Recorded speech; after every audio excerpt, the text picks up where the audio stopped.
Nakahanda na ba tayo? Amen. Sana all the time, lagi tayong handa. Sabing ganun dito, are you prepared or are you going to prepare for your eternity? Prepare means to be firm, be stable, be established, to be set up, to be ready, to make arrangement. In other words, we need to stand firm, our faith in God, be stable in our walk with God, and be ready to meet God. Amen. Kung makikita po natin ang nangyari sa paggulo ng mundo ng Panginoon mula kay Noah at kay Lot, hallelujah, ay nangyari. So possible po na mangyari din sa buhay natin na gunawin din ng Lord ang bansang ito, ang mundong ito. Ngunit tinatanong kung nasaan na ba tayong estado, nakahanda ba tayo o maghahanda pa lang? Amen. Sabi dito, these two periods, Noah's and Lot's day, were both described as a simple and violent to the extreme. So, what to do this period have in common with today? Notice how Jesus Christ described the last days. So, napakabuti po na dumating si Jesus Christ sa ating buhay, kaya tayo naging karapat-dapat. Hallelujah. Kaya ako naging karapat-dapat na tumayo rito na kahit makasalanan man dahil sa biyaya at habag ng ating Panginoon. Amen. Imagine natin kung wala si Jesus Christ, hindi tayo aabot ng ganito. Hindi. Wala ni isa mang nakapasa sa pamantayan ng paningin sa atin ng ating Panginoon. Kaya pinadala niya yung kaisa-isa niyang anak na si Jesus upang ang sinumang sumampalataya sa Kanya ay hindi mapapahamak kung hindi magkakaroon ng buhay na walang hanggan. So mga kapatid, nanonotice natin na para bang malapit nang dumating yung sinasabing end of times. Marami ng mga sign na tayong nakikita, na even mga preacher, sabi gano'n, nakita ko sa Facebook, inaamin ko, Facebook pa rin ako, pero sabi ng preacher, your prayer is good, but your pastor needs gas. Kabahan tayo pagka gano'n, ang mga sinasabi ng mga di ba? So sabi nga buksan po natin ang ating mga Bible sa 2 Timothy. So makikita natin mga kapatid, na buksan lang natin ang ating mga pangunawa na talagang malapit na rin dumating ang ating Panginoon, kaya lang hindi talaga natin alam. Pero yung mga sign, hallelujah, na talagang nakikita na natin. 2 Timothy 3:1-5, sabi ni Apostle Paul kay Timothy, dapat mong malaman sa mga huling araw ay darating ang mga panahon ng kaguluhan. So ano po ba nangyayari ngayon? Nagwawar. Kahit hindi tayo lumabas ng ibang bansa o dito pa lang sa paligid natin, marami ng kaguluhan na nangyayari. Sapagkat ang mga tao ay magiging maibigin sa sarili, maibigin sa salapi at palalo at mapagmataas. Hallelujah! Kung mapapansin po natin mga kaibigan ng mga tao, talagang nag-aaral sila sa approval ng tao, hindi sa approval ng Diyos. Gusto nila lahat ng mga ginagawa nila patungkol, lahat ng ginagawa nila ay may kapurihan ng tao. Amen. Ngunit, hallelujah, lagi nilang nakatuon sa mga pagpaparangal. Hallelujah. Pero dapat tignan natin yung parangal ng Diyos. Yung ating tignan. Kilala ka man sa lipunan, kilala ka man sa buong mundo, ngunit kawawa ka kung hindi ka kilala ng ating Panginoon. Which is, ganito ang nangyayari ngayon. Appreciation ng tao, hallelujah, ang hinahanap. Hindi yung appreciation ng Panginoon. Kaya nga makikita natin dito na kung makikita natin yung genuine na pananampalataya natin sa Panginoon, hallelujah, na katulad ng ating mga lumang bag. Amen. Louis Vuitton matawag doon. Pero wala siyang assurance na matibay. Hindi siya nagtatagal. Lagyan mo lang ng 3 kilong bigas, sira na. So ganun yung mga pananampalatayang hindi genuine.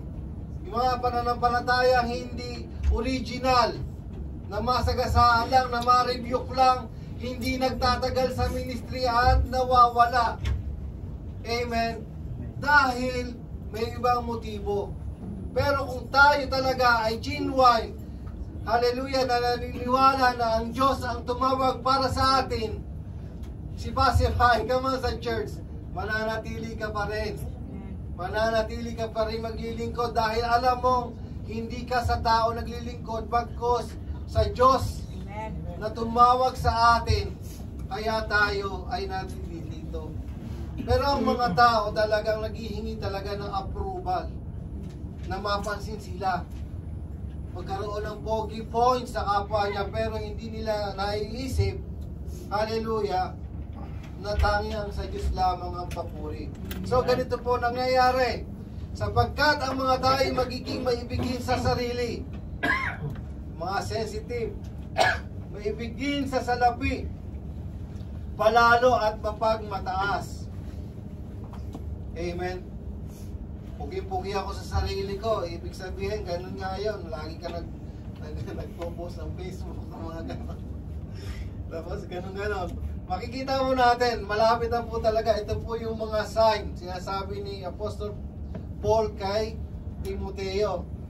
Mapagsamantala, yung maibigin sa sarili, maibigin sa salapi, hallelujah, yung talaga pong mga, wala na siyang binibigay na oras para sa kanyang sarili.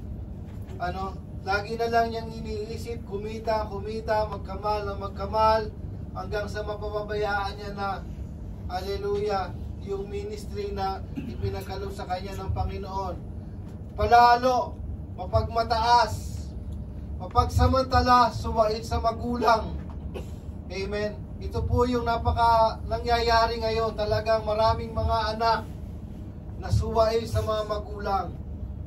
Kaya maraming mga anak ang mga napapahamak dahil hindi nakikinig sa payo ng magulang.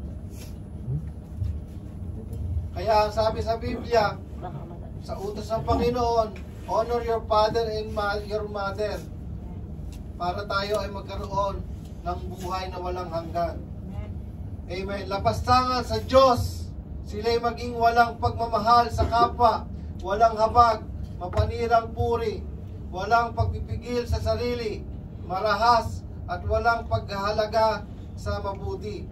Sila'y magiging mga taksil, padalos-dalos, mayayabang, maibigin sa kalayawan, sa halip, maibigin sa Diyos. Sila'y mga anyo ng pagiging makadiyos, ngunit hindi naman nakikita ang kapangyarihan nito sa kanilang pamumuhay. Iwasan mo ang ganyang mga uri ng mga tao.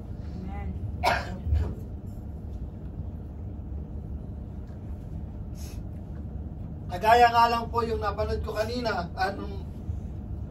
sa Facebook, ang sabi nga ng pastor niyon, your prayer is good, but pastor, you need your cash. So parang naghihingi siya ng sa mga tao, no? Kaya maraming natitisod sa mga churches gawa ng mga ganong pag-uugali. Pero talaga pagka ganon, umiwas na kayo doon.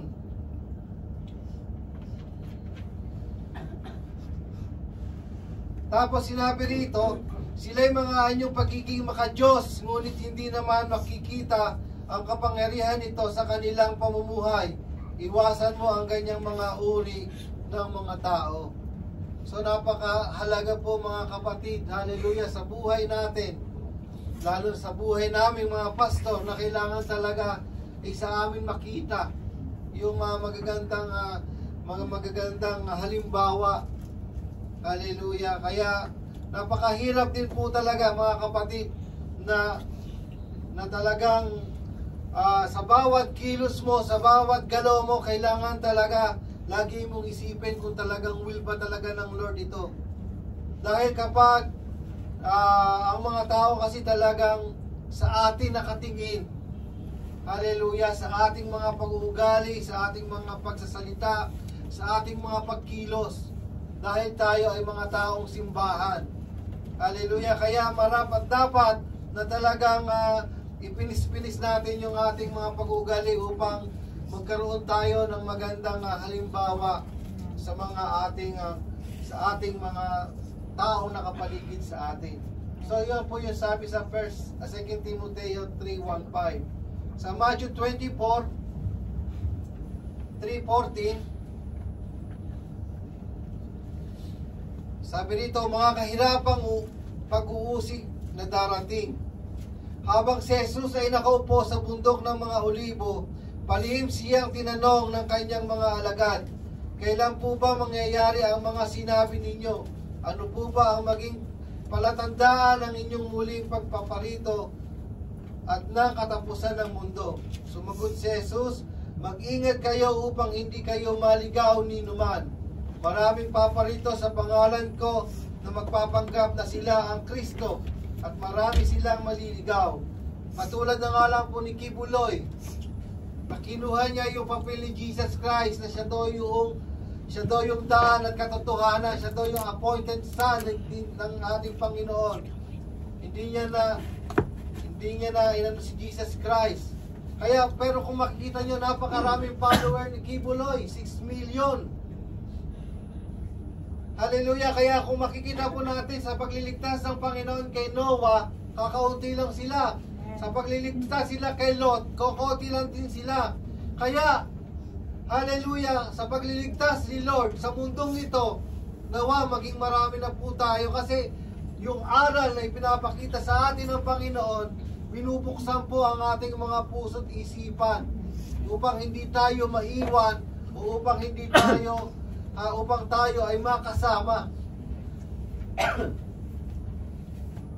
sa katapusan ng mundo. Sumagot si Jesus, mag-ingat kayo upang hindi na kayo maligaw ni numan. Maraming paparito sa pangalan ko at magpapanggap na sila ang Kristo at marami silang maliligaw. Kaya mga kapatid, napakahalaga na talagang magkaroon tayo ng self-study talaga na pag-aaral upang tayo ay hindi maligaw ni numan. Amen? Kung tayo ay makikinig lang pero hindi tayo sigurado, dapat talaga tayo ay mag-aral at magsaliksik upang hindi tayo maligaw ni numan. Sapagkat ang pinag-uusapan dito ay hindi basta-basta ang salvation natin. Hallelujah. Na kailangan talaga ay maging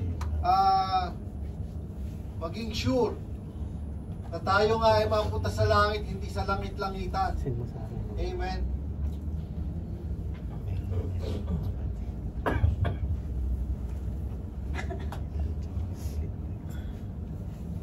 Makakarinig kayo ng mga labanan, makakabalita ng mga digmaan sa iba't ibang dako, ngunit huwag kayong mababahala dahil talagang mangyayari ang mga iyon bagamat hindi pa iyon ang katapusan ng mundo.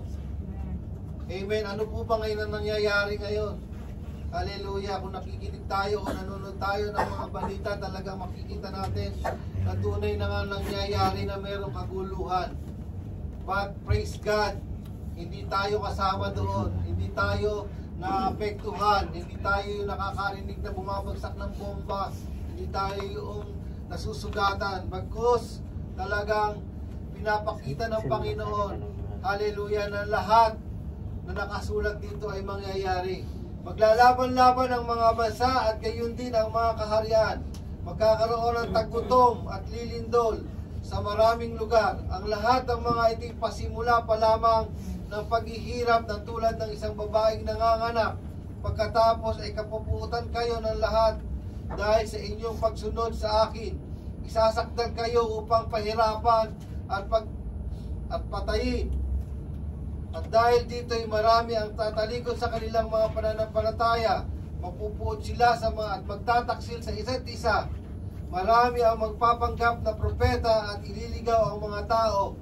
Lalaganap ang kasamaan, kaya't manlalamig ang pag-ibig ng marami.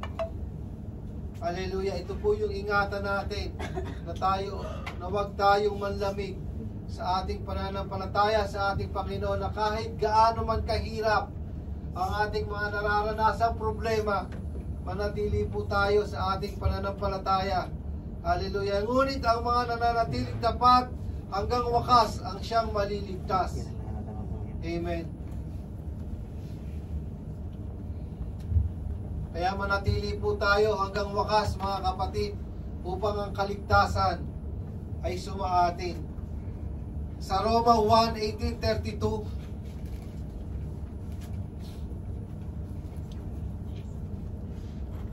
alam niyo po mga kapatid, habang pinag-aaralan ko itong salita nito, talagang nahihiya ako sa Panginoon kasi alam ko talagang hindi ako talaga karapat-dapat. Hallelujah. Pero ito po talaga yung ibinigay ng Diyos. Hallelujah. Na mensahe niya para sa atin upang tayo ay magsipagsisi, upang talikuran na natin ang ating mga nakagawian.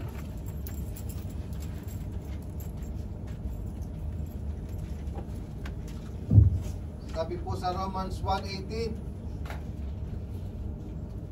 nahayag mula sa langit at ang puot ng Diyos sa laban sa lahat ng kalapastanganan ng kasamaan ng mga taong dahil sa kanilang kasamaan.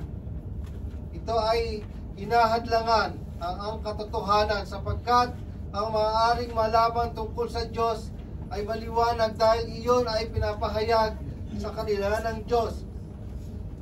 Muli pang nalikhain ng Diyos ang sanlibutan, ang kanyang likas na hindi nakikita, ang kanyang kapangyarihang walang hanggan, at ang kanyang pagka-Diyos ay maliwanag na inihahayag ng kanyang mga ginawa. Kaya't wala na silang maidadahilan pa, kahit na kilala nila ang Diyos at siya hindi nila pinarangalan bilang Diyos ni pasalamatan man. Sa halip, naghaka-haka sila ng mga bagay na walang kabuluhan, kaya't nagdilim ang hangal nilang pag-iisip. Sila'y mga nagmamarunong, ngunit lumilitaw na sila'y mga hangal. Tinalikuran nila ang kaluwalhatian ng Diyos na walang kamatayan, at ang sinasamba nila yung mga larawan ng mga taong may kamatayan, ang mga ibon, ang mga hayop at lumalakad, at ng mga hayop na gumagapang. Kaya't hinayaan sila ng Diyos sa kanilang maruruming pagnanasa hanggang sa hindi na nila mapigil ang paggawa ng kahalayan sa isa't isa. Tinatalikuran na nila ang katotohanan tungkol sa Diyos at pinalitan ng kasinungalingan. Sinabi nila sa mga pinaglilingkuran ang mga nilikha sa halip na ang lumikha na siyang dapat papupurihan magpakailanman. Dahil dito hinayaan sila ng Diyos sa mahalay na pagnanasa. Ayaw ng makipagtalik ng babae sa lalaki ayon sa likas na kaparaanan, at sa halip ay sa kapwa babae sila nakikipag-ugnayan. Gayon din ang mga lalaki, ayaw na nilang makipagtalik sa mga babae ayon sa likas na kaparaanan ng kanilang kapwa lalaki.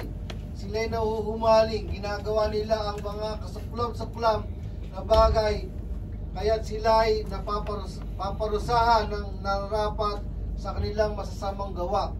Dahil ayaw nilang kilalanin ang Diyos, hinayaan sila ng Diyos na sa masasamang pag-iisip at sa mga gawaing kasuklam-suklam. Naging alipin sila ng lahat ng uri ng kasamaan, kabuktutan, kasakiman, maruming pag-iisip, pagkainggit, pagpaslang, pagtatalo, pandaraya at mga masasamang hangarin.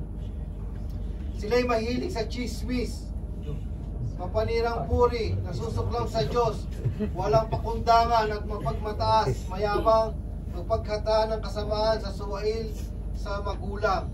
Mahilig do sa chismis, kaya si Marites talagang sumikat dahil sa chismis. So nakikita natin palala ang mundo, no? Sila'y mga maging hangal, kataksin, mga walang puso at marunong lumingap sa kapwa. Nalalaman nila ang utos ng Diyos sa karapat-dapat na parusang kamatayan. Ang gumagawa nito, gayunman hindi lamang patuloy sila sa paggawa nito, kundi sumasang-ayon pa sila sa gumagawa rin ng mga ito. Kaya mga kapatid, no, talagang nagkaroon din sila ng yung LGBT. Binigyan sila ng pagkakataon na makasal. Ang parehas na babae, ang parehas na lalaki, binigyan din ng mundong ito. Hinayaan din sila na makasal. Kaya sobrang pasama ng pasama. Hallelujah, ang mundong ito. Kaya nakikita natin para maging aware tayo sa mga nangyayari, dahil ang lahat na nakasulat sa Biblia talagang nangyayari na po. Hallelujah. At diyan nagsisimula yung puot ng Diyos, kaya kung bakit meron siyang kadahilanan para puksain ang mundo na katulad ng ginawa kay Noah at kay Lot. Kaya ang nais ng Diyos na tayo mga nakarinig na salita ng Panginoon, dapat magpatuloy tayo manindigan sa ating mga pananampalataya at wag na tayong bumalik pa sa ating mga pagkakasala. Amen. Kailangan tayo ng Panginoon, hallelujah, na maging ilaw at asin ng mundong ito upang mahikayat natin. Tayo yung gawin ng Panginoon, maging instrumento para magkaroon sila ng panibagong pananaw sa buhay. Amen. Sa 1 Corinthians 6:9, palakpakan po tayo.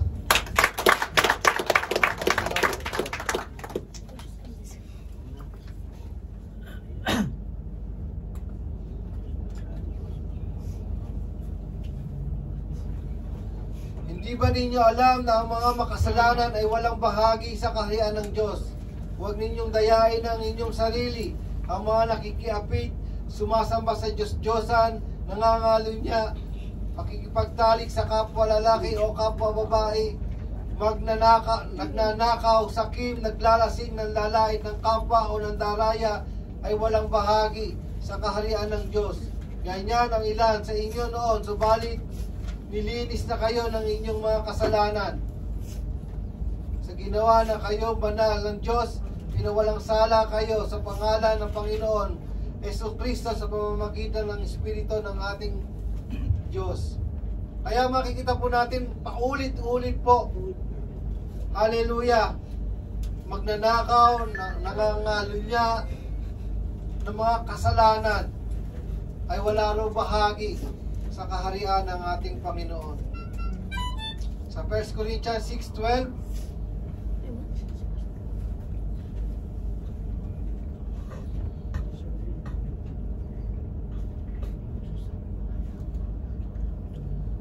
sabi dito, ang katawan ninyo ay templo ng Diyos.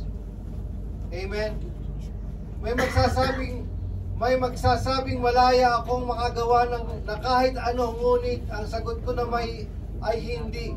Lahat ng bagay na makakabuti, maaari ko rin sabihin malaya akong gumawa na kahit ano, ngunit hindi ako magpapaalipin sa anumang bagay. Sasabihin naman ng iba, ang mga pagkain ay para sa tiyan at ang tiyan ay para pagkain. Totoo iyan, ngunit parehong sisirain ng Diyos ang mga ito. Ang katawan ay hindi para sa imoralidad, sapagkat ito ay para sa paglilingkod sa Panginoon. At ang Panginoon ay naman ang nag-aalaga sa katawan na muling binuhay ng Diyos si Jesucristo, at tayo man ay muling bubuhayin sa pamamagitan ng kanyang kapangyarihan. Hindi ba ninyo alam na ang inyong mga katawan ay bahagi ng katawan ni Kristo? Kukunin ko ba ang bahagi ng katawan ni Kristo upang gawing bahagi ang katawan ng isang babaeng nagbebenta ng aliw? Amen. Hindi ba ninyo alam na nagiging isa ang katawan ng bayarang babae at nakikipagtalik sa kanya, sapagkat sinasabi sa kasulatan, ang dalawang magiging isa. Ang nakikipag-isa sa Panginoon ay nakikipag-isa sa kanyang espiritu. Iwasan ninyo ang imoralidad. Ang ibang kasalanang nagagawa ng tao ay hindi nakakasira sa katawan, ngunit ang gumagawa ng imoralidad ay magkakasala sa laban sa sarili niyang katawan. Hindi ba ninyo alam na ang inyong katawan ay templo ng Espiritu Santo na nasa inyo. Pinagkaloob ng Diyos sa inyo, hindi ninyo pag-aari ang inyong katawan sapagkat binili na kayo ng isang halaga, na kaya't gamitin ninyo ang inyong katawan upang maparangalan ang ating Panginoon, upang mapangaralan ng Diyos. Amen. Kung pala po tayo ay nakikipagtalik sa isang bayarang babae, talagang magiging katulad din tayo na parang prostitute na rin. Kasi nakikipag-isa na tayo eh. Kaya kailangan po mga kapatid, lagi nating isipin, hallelujah, na ang ating pagkatao ay templo ng banal na Espiritu. Na kaya kailangan talagang magkaroon ng kabanalan. Hallelujah. Kapag puro tinatanim natin sa ating isipan, sa ating puso, ay puro kasamaan, malamang templo ng demonyo ang nasa sa atin. No, masakit mang isipin, pero talagang sa bawat isa na nakipag-isa kay Kristo Jesus, meron na pong renewal ng pag-iisip. Meron na po tayong self-control na tinatawag, sapagkat, hallelujah, ang nakipag-isa na kay Kristo ay bago nang nilalang. Amen. Nawala na yung dating pagkatao, ngunit pinalitan na ng bago, at ngayon ay na kay Kristo na. So mga kapatid, sa madaling salita, hallelujah, mula nung tinanggap natin si Kristo Jesus, talagang tinalikuran na natin ang ating mga kasalanan. Hallelujah. Ang katawang natin ito ay isang nagiging senyales ng isang magandang bagay na tayo nga ay tunay na mga anak ng Diyos. Hallelujah, na hindi man lang karapat-dapat na ma-involve sa mga masasamang gawain tulad ng pagnanakaw. Yung pagnanakaw, maraming nangyayari dyan. Nagnanakaw ng asin ng kapitbahay, walang paalam, hindi nagtatay, basta maraming mga ugat ang pagnanakaw. Ngunit mga kapatid, hallelujah, sa pagre-renew ng ating pag-iisip, talagang mababago at mababago tayo. Hallelujah. Hindi natin kayang baguhin, hindi natin kayang pabanalin ang ating sarili. Hallelujah. Nang walang pagtulong at paggabay ng banal na Espiritu. Pero kailangan natin tulungan din ang ating sarili upang tayo ay maging kalugod-lugod sa paningin ng ating Panginoon. Tunay na kahit ako nagsasalita rito, talagang ako man po ay makasalanan. Hindi po ako karapat-dapat, pero kinahabagan lang ako ng ating Panginoon kung bakit ako nakakapagsalita dito. Talagang kasama din po ako, hallelujah, unang-una po ako, hallelujah, na nababanggit sa salitang ito. Ngunit ang nais ng Diyos, tayo ay magsisi at tumalikod sa ating mga kasalanan. Alagaan natin ang sarili natin, sapagkat ito ang templo ng banal na Espiritu, at ang Diyos ay nananahan sa atin. Kaya kailangan maging, hallelujah, na maging irespetuhin natin yung ating sarili. Sa tingin mo, kung hindi mo re-respetuhin ang iyong sarili, re-respetuhin ba tayo ng ibang tao? Kung lalakad-lakad ka dyan na labas ang singit, makakatanggap ka ba dyan ng respeto? Tapos pag hinawa ka ng puwit mo, iiyak-iyak ka, sasabihin, binastos ka, kasi kabastusan ang suot mo. Lumakad ka, lalabas-labas ang dibdib mo, titignan ka ng mga tao, di ba pagpepestahan ka? Kaya dapat sa pananamit, kailangan maging maayos din tayo.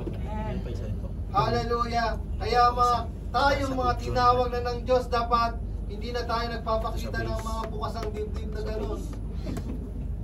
Inaamin ko talaga, pag may bumibili sa akin ng bukasang dibdib, talaga nakakalimutan ko, ay pastor pala ako. Nawarin.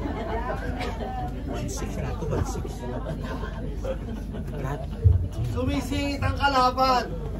Hallelujah. Pero bilang isang mga anak ng Diyos, dapat tayo talaga yung maging magandang ehemplo. Maging magandang halimbawa. Hallelujah. Upang hindi na tayo kapangarisan. Maglalakad ka dyan sa hamtan, sa puwit mo gano'n, no? Talagang Sabihin, di ba si sister yon, bakit naglalakad ng ganun? Di ba? Sa halip na magpa-pray sa'yo, hindi na magpapapray kasi talaga mag-distract sa suot mo dahil labas ang suot. Labas ang tintin mo. Oh, mira. Sa mga kapatid, dapat talaga maging disente tayo, no? Amen. Hindi naman masamang maging, hindi naman maging masamang, basta piliin natin yung mga bagay na nalalapat at nararapat para sa atin upang tayo ay bigyan ng respeto. Amen. Hindi natin makukuha ang respeto kapag mismo tayo sa sarili natin, hindi natin nire-respeto ang ating mga sarili. Amen. Kaya kayo mga sister dyan, yung mga paiksi nyo suot, pamigay nyo na o gawin nyo ng masa. Joke lang po. Pero totoo, hindi na pong isuot para hindi po tayo maging katitisuran. Kasi talagang kaming mga kalalakihan talaga, parang Google yung mga mata namin. Talagang makakita lang kami ng mga bagay na talagang umiiba yung takbo ng isip namin. Amen. Pero bilang isang diba, tayo mga kalalakihan dapat din talaga na lagi tayo magsuot ng disenteng pananamit din. Hallelujah.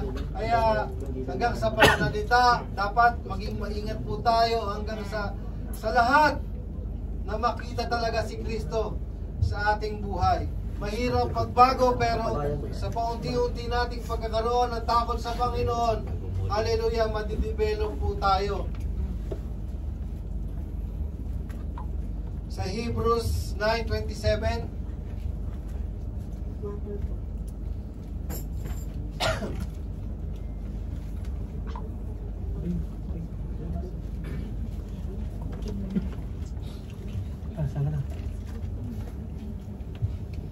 itinakda sa mga tao na minsan lamang mamatay at pagkatapos ay paghuhukom.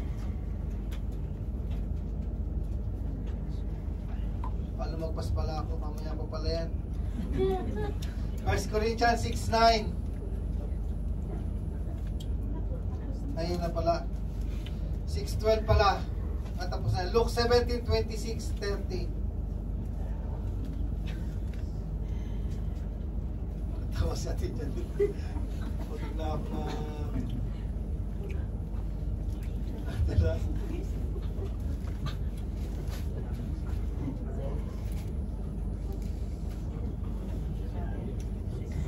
So napakahirap po mga kapatid, balik po natin muli ng konti, So yung para bang para bang aliwas-was kang tinititigan ng mga tao, kapag iba yung kasuotan mo. Para bang kakainin ka nila ng buo. Kaya wag po tayo magsuot ng mga ganun para hindi tayo tignan.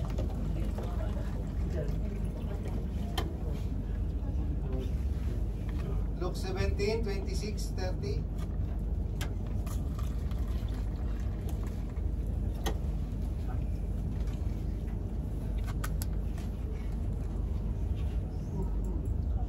Palakpakan po natin si Lord.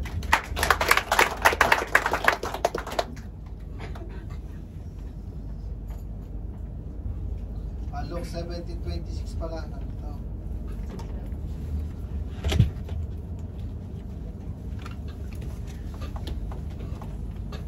Ang pagparito ng anak ng tao ay matutulad sa kapanahunan ni Noah. At ang mga tao niya nagsisikain, nagsisiinuman at nagsisipag-asawa hanggang sa araw ng sumakay si Noah sa barko. Dumating ang baha at namatay silang lahat. Gayon din ang nangyari noong panahon ni Lot. Ang mga tao ay nagsisikain, nagsisiinom, bumibili, nagtitinda, nagtatanim at nagtatayo ng bahay. Ngunit ng araw na umalis si Lot na sa Sodoma, umulan ng apoy at asupre at natupok siya sa lahat. At natupok silang lahat. Ganon din na mangyari sa pagdating ng anak ng tao. So makikita po natin dito, abala yung mga tao. abala sa lahat ng mga gawain at wala silang mga kamalay-malay sa mga nangyayari sa kanilang paligid sa pagdating ng ating Panginoon. So, sa panahon natin kung darating ang ating Panginoon, dapat tayo ay mga handa. Dapat tayo ay makasama at hindi tayo masurprise na katulad na nangyari kay Noah at kay Lot. Amen. Sa ngayon pa lang talagang hindi pa tayo binibigla ng Diyos. Binibigyan pa niya tayo ng mga pagkakataon upang talaga na tayo ay magsisi sa ating mga kasalanan. Dahil niayaw ng Panginoon na isa man sa atin ay hindi makasama sapagkat ganon niya tayo kamahal. Kaya ibinigay niya yung kanyang kaisa-isang anak na si Jesus sa John 3:16. Hallelujah. Kaya kahit ano pa man ang nangyayari, talagang binibigyan pa rin tayo ng Panginoon ng mga pagkakataon na magbalik loob sa Kanya upang tayo ay mapasama. Hallelujah, sa Kanyang kaharian. Nakikita ng Diyos na talagang tunay na talagang ganito ang ating mga nakaugalian. Ang mga masasamang hindi nakakalugod sa Panginoon, ngunit binibigyan niya tayo ng mga pagkakataon kung bakit tayo ay mga napupunta rito sa church. Tayo ay nagkakaroon ng pagkakataon na makarinig ng kanyang mga salita, na kung bakit may pinapadala ang Diyos ng kanyang mga lingkod para sa buhay natin upang bigyan tayo ng babala. Hallelujah! Upang hindi tayo matulad sa mga nakaraang pagtipon ng Diyos.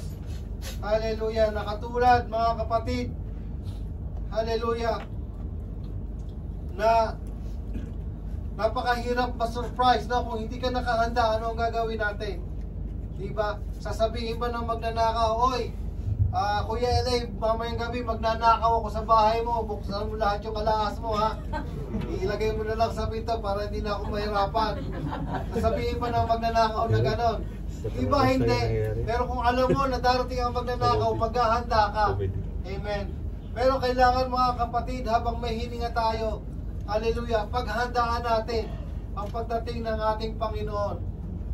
Amen. Hindi man dumating siya, pero yung kamatayan sigurado darating sa ating buhay. Baka mamaya, bukas makalawa, may mamatay sa atin. Kung nakahanda man ang bawat isa, hallelujah, ay wala pong magiging problema. Pero kung hindi ka nakahanda at patuloy ka pa rin sa paggawa ng mga bagay na alam mo nang mali, at hindi ka pa tumalikod at biglang dumating ang Panginoon, paano na kaya ang mangyayari sa buhay natin? Hindi po gawang biro, hallelujah, ang pakikinig ng salita ng Panginoon. Hindi ka man naniniwala sa pastor na nagsasalita nito, pero ang salita ng Diyos, dapat yun po ang paniwalaan natin. Amen. Dahil ang salita ng Diyos ay hindi magbabago kahit kailan pa man. Mananatili ito, hallelujah, hanggang sa katapusan ng ating buhay.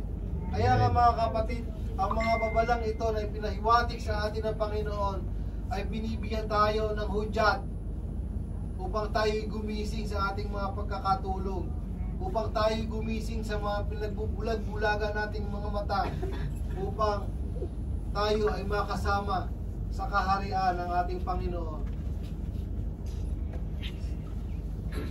Wala po, hindi po tayo kukuntin ng church, dahil alam po natin na lahat ay walang matuwid kahit isa.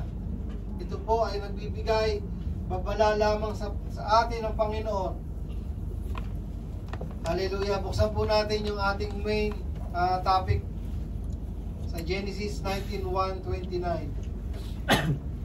Makikita po natin kung gaano napakasama ng mga tao nung panahon ng Sodom and Gomorrah, kung bakit tutupukin siya ng ating Panginoon. Genesis 19:1-29. Nandiyan pa po ba kayo?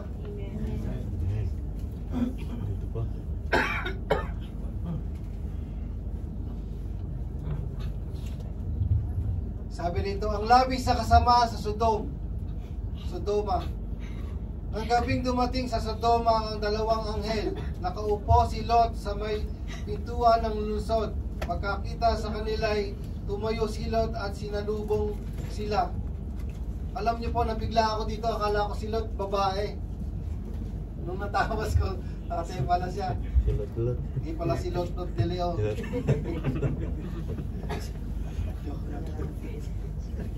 Pagkakakita sa kanila, tumayo si Lot at sinalubong sila. Nagpatirepa siya sa harapan ng mga anghel.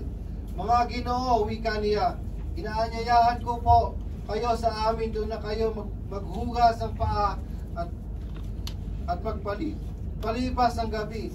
Bukas ng umaga, kayo nga ay magpatuloy ng paglalakbay.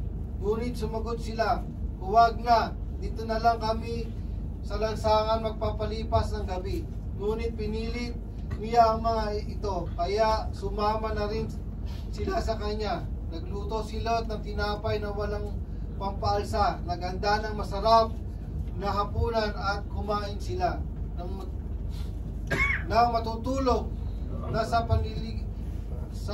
pinaligiran ng mga lalaking taga-Sodoma ang kanyang bahay. Lahat ng kalalakihan sa lungsod, bata at matanda ay naroon. Pasigaw nilang tinanong si Lot, nasaan ang mga panauhin mong lalaki? Ilabas mong makikipagtali kami sa kanila. Napaka-manyakis pa rin ng mga taga-Sodoma.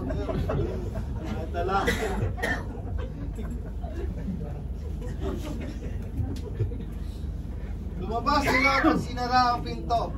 Sinabi niya ang mga tao, huwag mga kaibigan, napakasama ng gagawin ninyong iyan. Ako'y may 2 anak na dalaga. Sila na lang ang ibibigay ko sa inyo at gawin ninyo sa kanila ang gusto ninyo. Huwag lamang ninyong galawin ang mga lalaking ito. At mga panauhin ko, sila ang dapat ko silang ingatan. Ngunit sumigaw sila, huwag kang makialam. Dayuhan, sino kang magtuturo sa amin ng aming gagawin? Tumabi ka kung ayaw mong masaktan ng higit kaysa sa kanila. Itinulak nila si Lot at tinangkang wasakin ang pinto. Ngunit hinaltak siya ng kanyang mga panuhin at sinara ang pinto.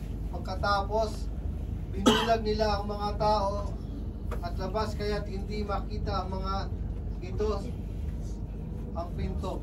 Sinabi ng 2 panauhin kay Lot, magmadali ka, isama mo lahat ang iyong mga anak at iba pang kamag-anak na nakatira sa lungsod na ito. Umalis na kayo rito sapagkat gugunawin namin ang lungsod na ito.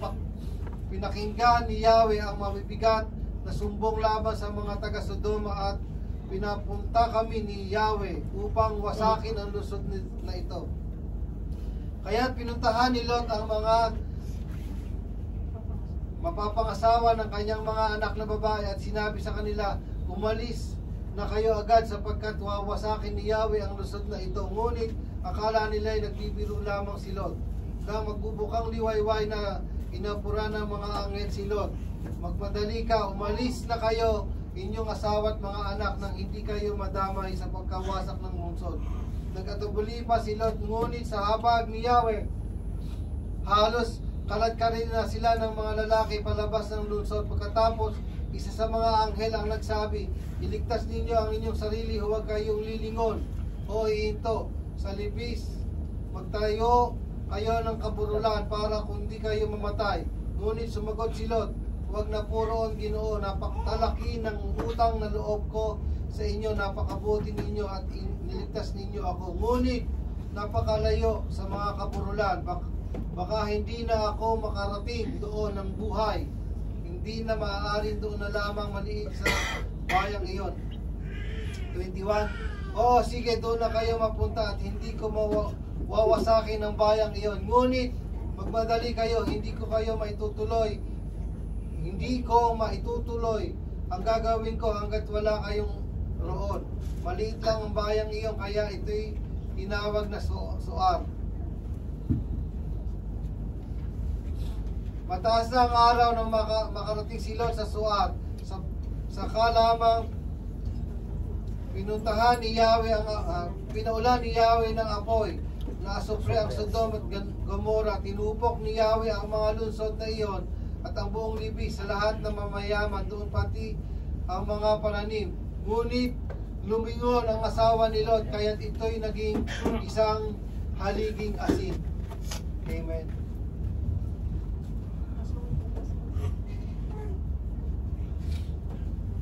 Amen. Kadalasan, hallelujah, kapag tinawag na tayo ng Panginoon, pilit pa rin natin nililingon yung ating mga nakaraang sa buhay. Kaya na-stagnant tayo, kaya hindi tayo makapag-grow. Hallelujah. Alalahanin natin na hindi tayo pwedeng mag-serve sa dalawang masters. Hindi tayo pwedeng mag-serve sa dalawang pinuno. Mamimili tayo ng isa. Hallelujah. Tinatawag na siya ng Panginoon, ngunit pilit pa rin niyang nilingon yung kanyang mga nakaraan.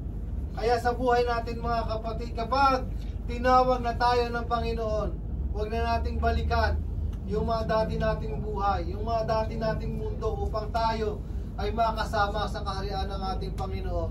Kaya sa katigasan ng kanyang ulo, hallelujah, nagkaroon siya ng problema, naging pillars of salt siya, naging haligi siya ng asin. Amen. Sa literal nating pamumuhay, hallelujah, tinawag na tayo at pinili ng ating Panginoon. Huwag na tayong bumalik, huwag na nating sikapin pang makabalik sa dati nating buhay upang makaroon tayo ng tunay na kaligtasan. Hallelujah. Maraming mga kapatid, hallelujah, na nais ipahiwatig ang Diyos sa ating buhay, na dapat na talagang magkaroon tayo ng takot sa Kanya, sapagkat ang pagkakaroon ng pagkatakot kay Yahweh ay pagkakaroon ng wisdom, ay pagkakaroon ng kaalaman. Hallelujah. The fear of the Lord is the beginning of wisdom and knowledge and understanding. Kaya ang nais ng Diyos, hindi po natin kayang gawin ang mga bagay na ito kung hindi tayo magkakaroon ng takot sa ating Panginoon. Hallelujah. So napakahirap pong maiwan. Napakahirap po na magkaroon tayo, hallelujah, na hindi makasama sa ganung pagkakataon dahil wala na pong chance. Hallelujah. Sabi nga po sa Hebrews 9:27-28, itinakda sa mga tao ang sila'y minsang mamatay at pagkatapos ay paghuhukom. Kaya hindi na tayo mga kapatid, hallelujah, kapag tayo ay namatay, doon na po tayo hahatulan ng Diyos kung ano po yung ginawa natin sa mundong ito. Sabi ng Lord, hallelujah, hindi na natin kailangang ipag-pray pa na katulad ng ating nalaman nung tayo mga Katoliko pa nung araw na ipag-pray ka lang daw at maliligtas ka ng 40 days. Pero dito sinasabi ng Diyos talaga, itinakda sa mga tao na sila'y minsang mamatay at pagkatapos ay paghuhukom. Hallelujah. Ito po yung ating katakutan. Hallelujah, na kapag naghiwalay na yung kaluluwa natin sa ating katawan, hallelujah, paghuhukom na ang ating sasapitin sa ating Panginoon. Hallelujah, dahil hindi natin alam ang pagdating ng ating Panginoon sa ating buhay. Sa Pahayag 20:12, napit na po.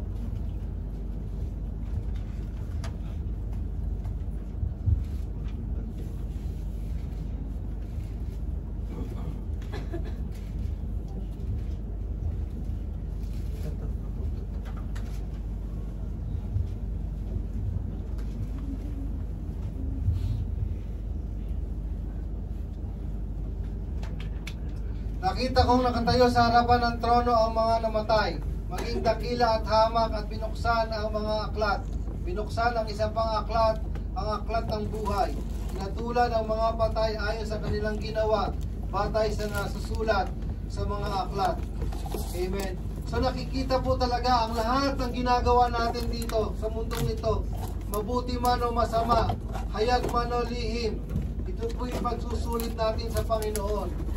Hallelujah. Kaya kung mayroon pa tayong pagkakataon na gumawa ng mabuti, sikapin na po natin gumawa ng mabuti upang ito po ay maitala sa aklat ng buhay. Sabi po sa Pahayag 3:5-6,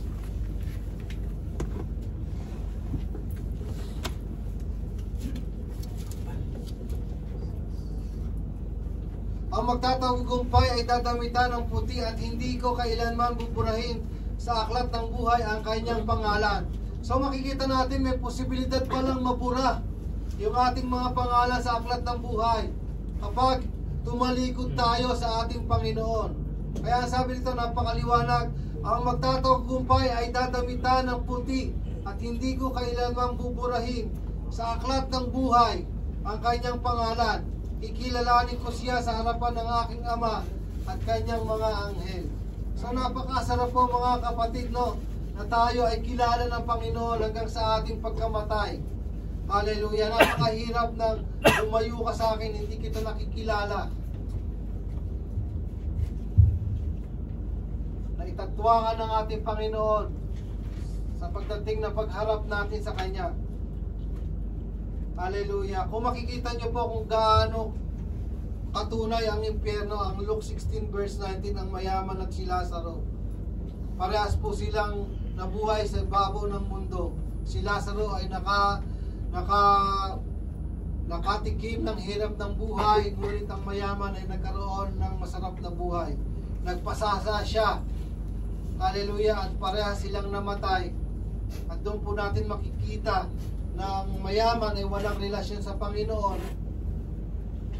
Ngunit si Lazaro na naghihirap, natatad ng sugat, sa bawat kahirapan niya, lagi niyang hinihingi sa Panginoon ang habag ng ating Diyos, kaya nagkaroon po siya ng relasyon sa Panginoon. Pero makikita po natin kung gaano katunay ang impyerno sa sinasabi ng Biblia. Talagang sabi dito ng mayaman, sa summary ko na lang po, inaalala niya yung 5 niyang kapatid. Hallelujah, na kailangan daw pababain si Lazaro upang maniwala, upang hindi humantong sa ganong kahantungan. Nalalaman at naramdaman ng mayaman na kapag walang nagpadala ng mensahe sa kanyang mga kapatid, dahil doon din sila mapupunta. So mga kapatid, hallelujah, tandaan po natin, hallelujah, ang salita ng Diyos. Hallelujah, kapag baliwala natin ito sa ating buhay, kapahamakan po ang sasapitin natin. Sabi gano'n sa Revelation 21:8,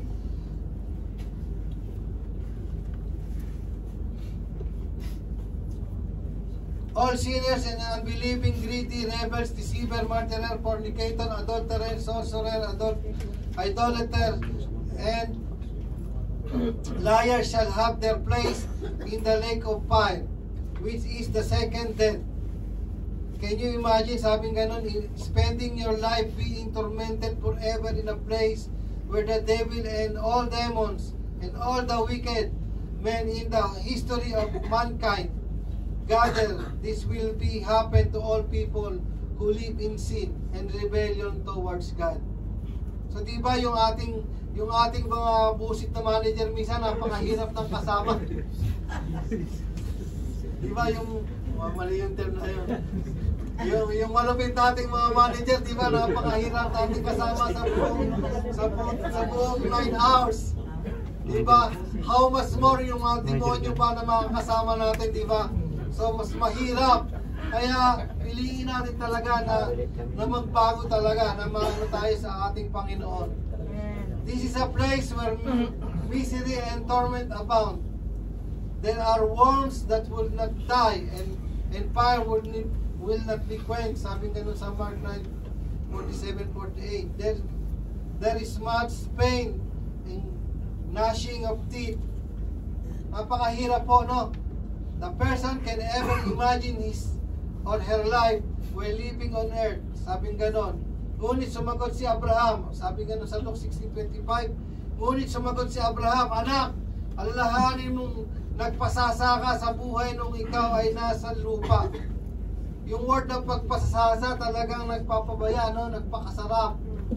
Kaya wag tayo masyadong magpakasasa dito. Kumbaga, yung natitira nating oras, gugulin natin. Wag tayo magpakasasa sa kasalanan. Hallelujah. Kumbaga, yung natitira nating oras, ilaan natin sa Panginoon. Hallelujah. At talikuran na natin ang mga baluktot nating mga pamumuhay. At si Lazaro naman ay nagtitiis ng kahirapan. Subalit ngayon, inaaliw siya dito at samantalang ikaw naman ay nagdurusa riyan.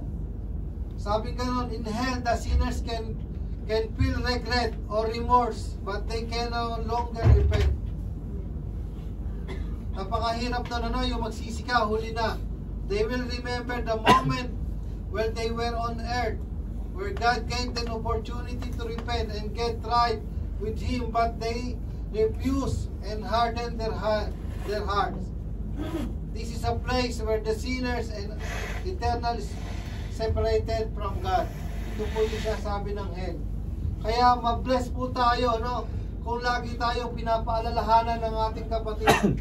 Mabless tayo kung lagi tayong nire-review ng ating kapatid. Na kapatid, iwanan mo na yan, sapagkat kapag hindi ka umiwan dyan, sasama ka sa impyerno niyan. So wag po tayong maging hallelujah na maging makitid ang ating paningin. Kumbaga, matuwa tayo kapag tinutuwid tayo ng ating mga kapatid at dinadala tayo sa ating Panginoon. Amen. Upang hindi tayo mapahamak. Kasi hindi minsan, kasi dumarating din yung pagkakataon na sobrang tigas na ng ulo natin, kung minsan pinababayaan na rin tayo ng Diyos. Upang hanggang sa huli ma-realize natin na mali pala yung ating ginagawa. Kaya wag nating patigasin ang ating mga puso, mga kapatid, upang ang pagliligtas ng Panginoon sa atin ay sumaatin lahat. Naniniwala ba kayo na hindi lahat tayo maliligtas? Kaya ang sabi sa Biblia, maliwanag na maliwanag ang sinumang sumampalataya kay Jesus ay hindi mapapahamak kung hindi magkakaroon ng buhay na walang hanggan. Kaya kung hindi tayo sasampalataya kay Jesus, mawawala yung salvation natin. Kaya kung dahil kay Jesus Kristo, hallelujah, kaya tayo nabubuhay dahil sa ating mga kasalanan, pinatawan na tayo ng ating Panginoon. Pero kung wala ang Diyos na si Jesus Kristo, kung hindi niya pinagbayaran ang ating mga kasalanan ito, hindi tayo mabubuhay dito sa mundong ibabaw. Amen. Kaya sabi ganoon sa John 14:6, I am the way, the truth, and the life, and no one comes to the Father except through Jesus. Hindi ko muna bibitawan yung boyfriend ko kasi matagal pang darating siya. Pakasarap muna ako sa piling niya. Hindi ko siya maiwanan dahil mahal na mahal ko siya. Hello. Baka yung boyfriend mo kasi sa impyerno. Kung hindi mo siya bibitawan, kung hindi mo papakinggan ang sinasabi ng Diyos para sa iyo, hindi ka susunod sa Kanya, yun ang magtutulak sa iyo sa impyerno. Amen. Sa mga kapatid, sabi nga sa Matthew 3:2, malapit na po, conclusion na ako.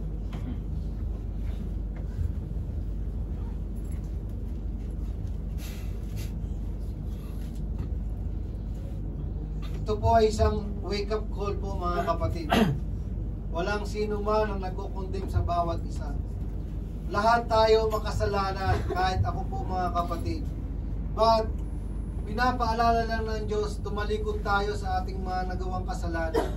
Magbalik loob tayo sa Kanya. Bigyan natin ng hallelujah, ng pagpapahalaga yung salvation na ibinigay sa atin ng ating Panginoong Jesucristo. Hallelujah. Tumalikod at talikdanan natin yung mga nagawa nating kasalanan upang tayo ay maging bahagi, hallelujah, ng pagliligtas ng ating Diyos. Tunay na kapag tayo ay makasalanan, hallelujah, at hindi tayo nanghingi ng tawad sa Panginoon, wala po tayong ibang pupuntahan kundi sa impyerno. Lahat tayo makasalanan, pati ako dito nasa harapan ninyo, ngunit sa biyaya at gabay ng Diyos, kaya tayo ay nagiging banal sa Kanyang paningin. Hallelujah. Dahil tayo ay tumanggap na kay Kristo, at tumanggap kay Kristo, dapat talagang may transformation, bago nang nilalang. Hallelujah. Iniwan niya na ang kanyang pagkatao at hindi niya nababalikan. Huwag tayong tumulad sa asawa ni Lot na lumingumpa, kaya siya naiwan. Amen.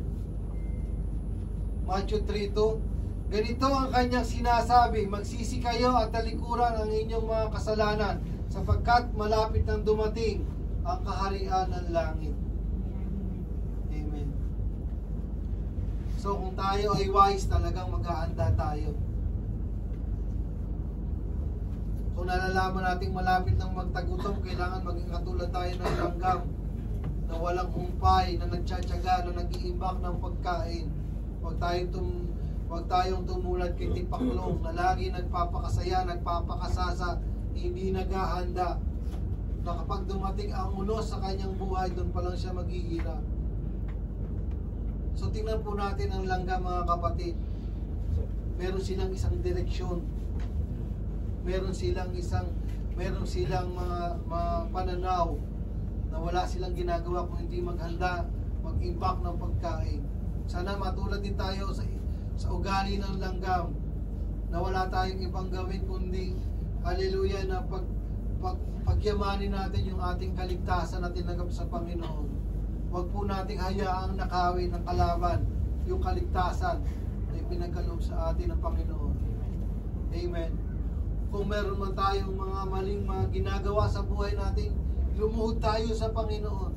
Dahil Panginoon lamang po talaga ang makakapagtulong sa atin at makakapagtuwid. Yung grace and mercy, ito na po yun, mga kapatid, na binigyan tayo ng Panginoon ng pagkakataon, hallelujah, upang tayo ay makapagsisi at makapanumbalik sa kanyang presensya. Amen. Kaya kailangan po natin mag-repent. Hindi sinabi magpapintura kundi mag-repent. Isip pa kayo, ha? Praise God. Palakpakan po natin si Lord. So, kailangan po natin mag-repent.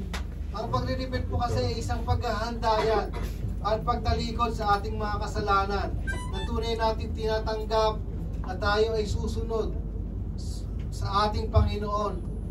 Hallelujah. Sabi dito sa letter R, ginawa ko na reconciliation. Makapag-reconcile tayo sa Panginoon. Hallelujah. To restore our relationship with God. Hallelujah. Kung dati tayo mga disobedience, rebellious na mga anak, lumapit tayo sa Panginoon. Makipag-reconcile tayo upang magkaroon tayo, hallelujah, ng panibagong relasyon sa Kanya. Eagerness. Pagkasabik, sabing ganon, na malaman natin yung katotohanan. Hallelujah. Prayer. Letter P. Kailangan mawala yung prayer time natin sa ating buhay. Dahil ito po ang isang pagkakaroon natin ng malalim na relasyon sa ating Panginoon. Enthusiasm, masigasig na tayo ay mag-serve sa Panginoon. Huwag tayong tatamad-tamad. Hallelujah. Sikapin natin, hallelujah, na magawa ang kalooban ng Panginoon sa ating buhay. Hallelujah. Nakaka-bless ang mga kapatid na dating sila yung mga backup, ngayon mga song leader na sila. Glory to God sa buhay niyo. Palakpakan po natin ang ating Panginoon. Patuloy tayo mag-serve kay Lord. Hindi lang tayo nakaupo lagi. I-desire natin na, Lord, paano ba kita paglilingkuran? I-desire natin kung paano ba natin mapapangiti ang ating Panginoon. Kapag kasi tayo abala sa gawain ng Lord, malayo tayo sa abang ng tukso. Tama po ba? Kaya kung lagi tayong abala sa gawain, hallelujah, ng ating Panginoon, wala nang pintuan yung tukso na makalapit para sa atin. Amen. Letter T, turn away from the wicked ways. So repent talaga, mga kapatid. Humble yourself before the Lord and He will lift us. Itataas tayo ng Panginoon kapag tayo ay nagpakumbaba. Amen. Tayo po'y tumayo.